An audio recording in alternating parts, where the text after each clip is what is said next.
역사의 주인공은 하나님이십니다. 우리 하나님께서 역사를 움직이시고 계획하시고 또 역사를 베풀어 가시고 풀어 가십니다. 하나님 믿는 사람만이 이렇게 하나님께서 역사의 주인공이시고 역사를 인도해 가신다는 것을 알게 돼요. 그러니까 하나님은 이 역사라고 하는 이 시간의 흐름 그리고 삶의 모든 과정 안에 있는 이 모든 역사가 하나님의 계획과 움직임 속에 이루어지는 겁니다. 이 세상의 역사뿐만 아니라 우리 개인의 역사에도 하나님께서 이끌어 가시는 거죠. 하나님이 우리와 함께 하시면서 또 인도하시면서 또 하나님께서 이루시는 놀라운 은혜들이 참 많습니다. 오늘 말씀이 역사 속에 하나님이 말씀하신 바를 어떻게 이루시는가, 그리고 하나님은 이 세상의 모든 역사를 주관하시는 하나님이라는 사실을 우리에게 보여주죠. 오늘 첫 번째 생각할 말씀은 하나님의 말씀은 반드시 이루어진다는 거죠. 우리 1장 1절 한번 같이 천천히 읽겠습니다.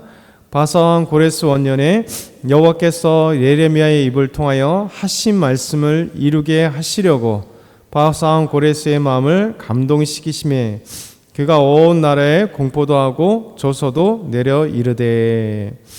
하나님은 이제 바사왕 고레스를 사용하십니다. 이 바사는 곧 페르시아이거든요.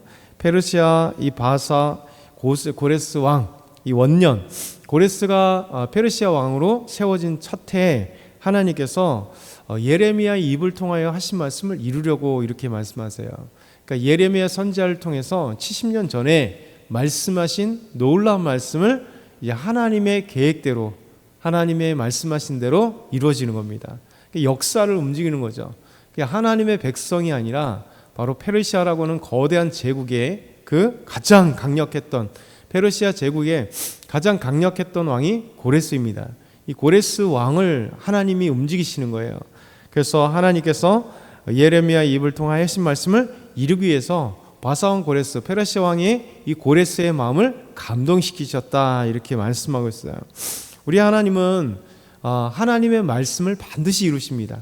그러니까 하나님께서 어떻게 됐든 역사를 움직이건 때로는 사람을 움직이건 대제국의 왕을 움직이건 하나님의 사람들을 통해서 움직이건 아니면 어떤 자연 환경 자체를 움직여서 하나님 이루시던 하나님 반드시 이루시는 거죠. 그러면 고레스 원년에 여호와의 예레미야의 입을 통해서 말씀하신 바를 어떻게 이루시냐, 무엇을 이루시는가, 그것이죠. 그것은 바로 이스라엘 백성들이 포로되었을 때 70년 만에 다시 고국으로 돌려보내실 하나님의 놀라운 계획이라는 거죠. 이게 예레미야 선지자를 통해서 세 번, 그러니까 정확하게 두 번 말씀을 하십니다. 예레미야 25장 11절 12절 보면 이스라엘 백성들이 멸망당하기 전에, 바벨론 대제국에 멸망당하기 전에 하나님 예레미야를 통해서 너희가 바벨론을 70년 섬기겠지만 이제 너희들이 70년이 차고 나면 다시 예루살렘으로 돌아오게 하리라 말씀하세요. 그러니까 바벨론은 사실 역사에 이 신바벨론은 되게 짧은 역사를 갖고 있고 고레스 왕은 이 바벨론을 물리친 왕입니다. 그래서 하나님께서 이 느부갓네살 2대 왕, 그 아버지가 신바벨론을 창설했고 바벨론의 실제 시작과 가장 유명한 왕이 이제 느부갓네살 왕인데 그 이후에는 자꾸만 쇠락의 길을 걷고 그리고 약 70년 가까운 시절 딱 되니까 바벨론을 메데바사가 함께 연합해서 이 바사가 이제 완전히 정복함으로 이 메데바사가 함께 통합해서 바사 제국, 곧 페르시아 제국이 되면서 이 초대 왕이 바로 고레스가 되는 겁니다. 이 왕이 되었을 때 하나님의 놀라운 역사가 이루어지는 거예요. 예레미야 25장 11절 12절 보면 이 모든 땅이 폐허가 되어 놀랄 일이 될 것이며 이 민족들은 70년 동안 바벨론의 왕을 섬기리라. 여호와의 말씀이니라. 70년이 끝나면 내가 바벨론 왕과 그의 나라와 갈대아인의 땅을 그 죄악으로 말미암아 벌하고 영원히 폐허가 되게 하리라. 하나님이 이렇게 말씀하세요. 이스라엘 백성들이 우상 가운데 우상 숭배와 하나님을 떠난 이 범죄 가운데 하나님이 느부갓네살 왕, 곧 바벨론을 통해서 예루살렘을 치지만 너희들이 그래서 바벨론에 끌려가서 그를 70년 동안 섬기겠지만 하나님이 바벨론을 치신다는 거예요. 멸망시킨다는 거예요. 폐허가 되게 하리라 말씀하십니다. 그러면서 29장 10절을 보면 여호와께서 이와 같이 말씀하시니라. 바벨론에서 70년이 차면 내가 너희를 돌보고 나의 선한 말을 너희에게 성취하여 너희를 이곳으로 돌아오게 하리라. 이렇게 말씀하세요. 그러니까 하나님은 70년이라고 하는 이 포로 70년을 딱 한계를 두셨어요. 그리고 계획하신 거죠. 그리고 그들은 바벨론에 끌려갔으나 바벨론을 하나님이 멸망시키시고 메데바사 곧 페르시아가 제국이 생기면서 이 하나님이 계획하셨던 이제 70년 만에 돌아오게 하시는 이 역사, 또 하나님의 계획, 이 하나님의 놀라운 일들을 하나님께서 행하신 거죠. 사실 이 말씀 보면 바벨론에 포로로 끌려가서 그곳에서 큰 요직을 맡았던 다니엘은 예레미야 말씀을 읽다가 먼저 깨닫고 하나님 앞에 금식하며 베옷을 입고 하나님 앞에 통곡하며 눈물을 흘며 하나님 앞에 기도했던 적이 있습니다.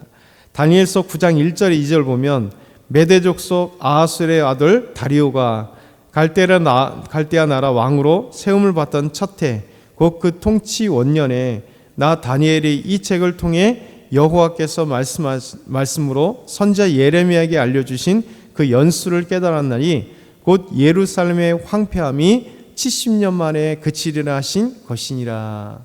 먼저 다니엘이 이 말씀을 읽고 눈물 펑펑 흘리는 거죠. 하나님은 우리 민족을 버리지 않으셨구나.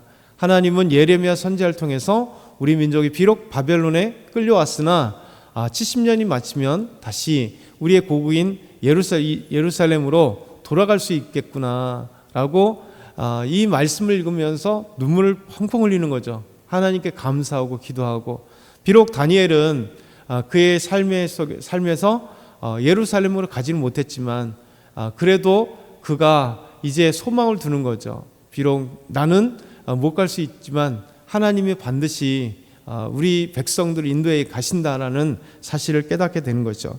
그러니까 하나님은 역사를 통해서 하나님 말씀하시면 반드시 이루세요. 때로는 우리에게 성경 말씀뿐만 아니라 삶에도 약속을 하시잖아요. 기도 가운데 또 하나님 말씀 가운데 또 어떤 삶에 있어서 우리에게 참 약속들을 많이 하세요. 그렇죠? 도와준다. 여러 가지 일들에 대해서 말씀하실 때는 반드시 우리 개인의 역사 속에 이끌어 가셔서 딱 하나님 말씀을 이루세요. 그래서 하나님 말씀은 정말 영원토록 변치 않는 진리의 말씀, 그런 것이죠. 두 번째는 하나님은 바사왕 고레스를 통해서 하나님 말씀을 이루세요. 바사왕 고레스, 지금까지 말씀하는 거예요. 우리 2절부터 3절 한번 읽어보겠습니다. 바사왕 고레스는 말하노니 하늘의 하나님 여호와께서 세상 모든 나라를 내게 주셨고 나에게 명령하사 유다 예루살렘의 성전을 건축하라 하셨나니 이스라엘의 하나님은 참 신이시라. 너희 중에 그의 백성된 자는 다 유다 예루살렘으로 올라가서 이스라엘의 하나님 여호와의 성전을 건축하라.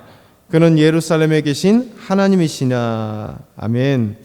하나님은 이렇게 바사왕 고레스를 마음에 감동시키심으로 놀라운 고백을 통해서 그가 이 포로되었던 이스라엘 유다 족속들을 예루살렘에 올라가라고 말씀하세요. 그러면서 조서도 내리고 명령을 해요.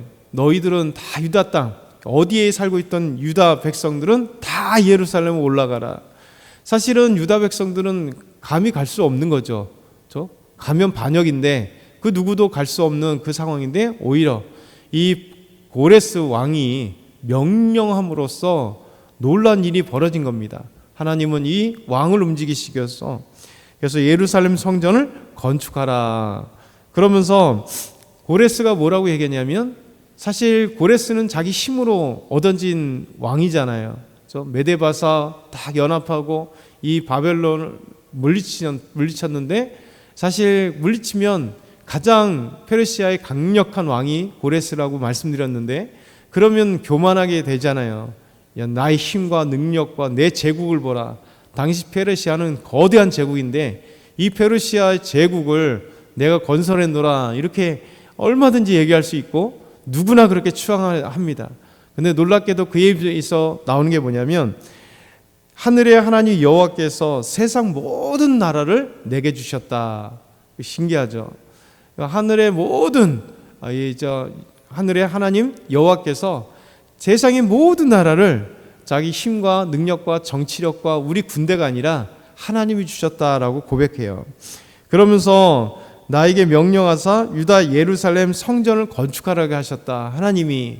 그러니까 너희는 이스라엘 모든 백성들은 올라가라. 그러면서 이스라엘 하나님은 참 하나님이시다. 이렇게 고레스가 이런 고백을 하게 되는 거죠. 결국 하나님은 역사를 움직이시고 역사의 하나님이시며 주인공이시고, 그러면서 역사 속에서 하나님 말씀을 다 이뤄가세요. 그것을 누구를 통해서? 모든 사람을 통해서. 그래서 때로는 우리가 생각하지 못했던, 그러니까 하나님은 하나님의 사람들만 이용하지 않습니다. 하나님은 믿지 않았던, 또 믿는 국가든 아니든 상관없이 하나님께서 인도하세요. 어떻게 보면 콘스탄티누스라고 하는 이 로마의 황제, 이 로마의 황제를 통해서 일순간에 그가 전쟁의 승리 가운데 하나님을 믿게 되고, 그리고 이 콘스탄틴을 통해서 로마 제국이 기독교화 됐잖아요. 콘스탄틴이 예수 믿었던 사람은 아닙니다. 그의 어머니 헬레나는 먼저 예수님 믿었지만 콘스탄틴은 믿지 않았어요. 그런데 마지막 전쟁을 통해서 이 콘스탄틴이 놀라운 환상을 보게 되고, 그리고 전쟁에 승리하고 난 다음에 라버런 문자라고 하는데 PX라고 있죠. 예수 그리스도라고 하는 이 놀란 깃발의 하늘의 환상을 보고, 그리고 나서 가서 승리했는데, 그걸 통해서 이제 그가 예수님 믿게 되고 후에 믿게 되고, 그 기독교를 로마에 국교화시킬 수 있는, 그렇죠? 기독교를 선포해버리는 놀라운 일이 벌어졌어요. 그러니까 이게 모든 것들이 하나님의 역사입니다. 그러니까 하나님은 세상의 모든 자를 움직이세요. 그래서 때로는 무슬림들도 움직이고, 때로는 공산주의자들도 움직이고, 때로는 정말 이게 악한 살인자들도 변화시키고, 하나님이 못하실 일이 없거든요. 그래서 하나님은 이 모든 세계를 움직이며 역사의 주인공이시다. 그리고 내 삶의 주인공이시고 내 삶을 움직이시는 분이다. 이 사실을 믿으면 하나님 반드시 하나님 말씀을 이루시고 하나님 가장 아름답고 선한 길로 우리가 알 수 없는 귀한 곳으로 인도하신다. 이 사실을 오늘도 믿으시면서 하나님께 나아가는 저와 여러분 다 되길 소망합니다.